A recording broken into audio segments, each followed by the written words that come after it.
Hey guys, ఎలా ఉన్నారు? చాలా డేస్ అయింది వీడియోస్ పోస్ట్ చేసి. ఐ నో, అండ్ నేను ఈ టైప్ ఆఫ్ ఇన్సిడెంట్తో మీ ముందుకు వస్తానని అనుకోలేదు. Let's start the video. ఒక చిన్న వయసులో నిజాయితీ గల మౌనంగా ఉండే ఒక అబ్బాయి తన జీవితాన్ని ఒకే ఒక కారణం కోసం ముగించుకున్నాడు. అది ఏం కారణమో నేను మీ ముందే చెప్పబోతున్నా. కానీ ఇక్కడ కొన్ని పేర్లు, కొన్ని వివరాలు మార్చాల్సి వచ్చింది. ఎందుకంటే నిజాలు చెప్పాలి, కానీ నిర్దోషులు నష్టపోకూడదు. ఈ కథలోని అమ్మాయి పేరు నేను చెప్పను, ఎందుకంటే ఇది కేవలం ఒక పేరు విషయం కాదు.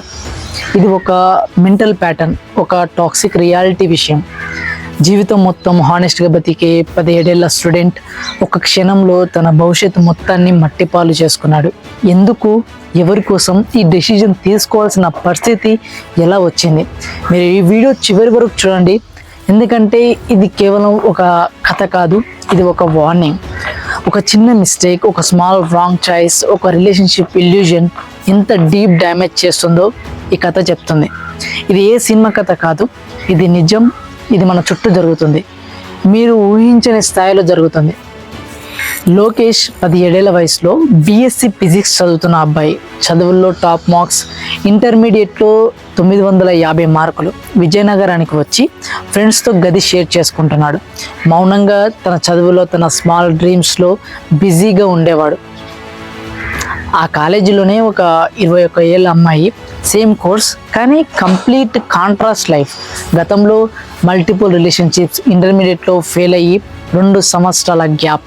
కానీ ఇప్పుడు క్యాంపస్లో ఒక popular face, reels, late night chats, multiple బాయ్స్తో కాల్స్, చదువు, అటెండెన్స్ గురించి జీరో సీరియస్నెస్. కాలేజీలో జాయిన్ అయ్యాక 3 రోజుల్లోనే లోకేష్కు ప్రపోజ్ చేసింది. రూమ్మేట్స్ వార్నింగ్ ఇచ్చారు, ఆమె ఆల్రెడీ వేరే వ్యక్తులతో కనిపిస్తుందని. కానీ లోకేష్ తన ఇన్నోసెన్స్తో ఇగ్నోర్ చేశాడు.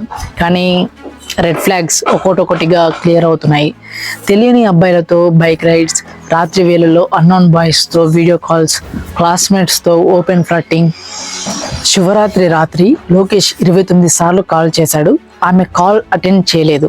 ఇన్స్టాగ్రామ్లో రిప్లై ఇచ్చింది, నువ్వు చనిపోయినా నేను నీ కాల్ ఎత్తను అని. అదే నైట్ గదిలో ఒంటరిగా తన జీవితం ముగించుకున్నాడు. నేలపై ఆమె పేరు రాసి చనిపోయాడు. మార్నింగ్ ఫ్రెండ్స్ వచ్చి చూస్తే షాక్ అయ్యారు. పోలీస్ కేసు స్టార్ట్ అయింది. అండ్ ఆమెను అడిగితే నాకు అతనితో సంబంధం లేదు అని చెప్పి పోలీస్ ఫోన్ చెక్ చేస్తే 3 గంటల video call, emotional chats, call హిస్టరీలో 2600+ calls in 1 month. Lokesh brother Santosh నిజం బయట పెట్టాడు. Evidence, multiple boys names, screen shots, chats. Even Lokesh మరణం తర్వాత కూడా ఆమె ఇతర బాయ్స్తో బైక్ రైడ్స్, పార్క్స్, మాల్స్. అలా రూమ్మేట్స్ చెప్పినది ఒకేసారి మల్టిపుల్ బాయ్స్తో రిలేషన్. ఫ్యామిలీకి చెప్తే సూసైడ్ చేస్తాననే థ్రెట్. ఇది ఒక టాక్సిక్ ప్యాటర్న్. ఇది ఒక రిలేషన్షిప్ కాదు, ఇది ఒక ఎమోషనల్ ట్రాప్. ఇది ఒక వ్యక్తి జీవితం తీసుకుపోయింది. కానీ సొసైటీలో ఇది ఒక కేసు కాదు, ఇవి మరీ ఎక్కువ జరుగుతున్నాయి.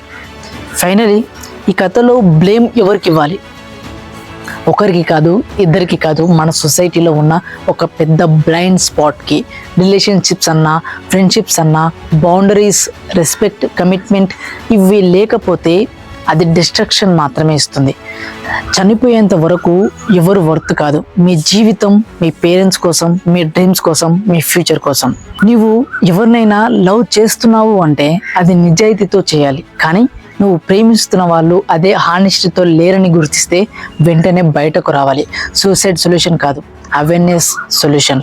లోకేష్ లాంటి వాళ్ళు ఈ వీడియో చూస్తే ఇంకో విక్టిమ్ తగ్గుతుంది.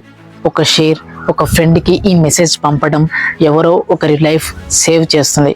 సో లైఫ్ వన్స్ లాస్ట్ అయితే తిరిగి రాదు. సూసైడ్ ఇవన్నీ ఆప్షన్ కాదు. ఒకటి గుర్తుంచుకోండి, నువ్వు ఎవరినైతే నమ్ముతున్నావో వాళ్ళని ఒకే లెవెల్ వరకు మాత్రమే. ఫ్రెండ్స్, మీరు ప్రేమించండి, కానీ అతిగా కాదు.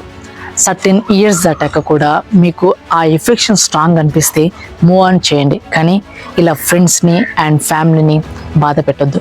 చాలా వరకు లవ్ చేస్తారు, ఫెయిల్ అవుతారు. బట్ ఫెయిల్ అయ్యి స్ట్రాంగ్గా బయటపడ్డవాడే number 1 hero. I hope you will understand. Thank you and stay tuned for more updates. Bye bye.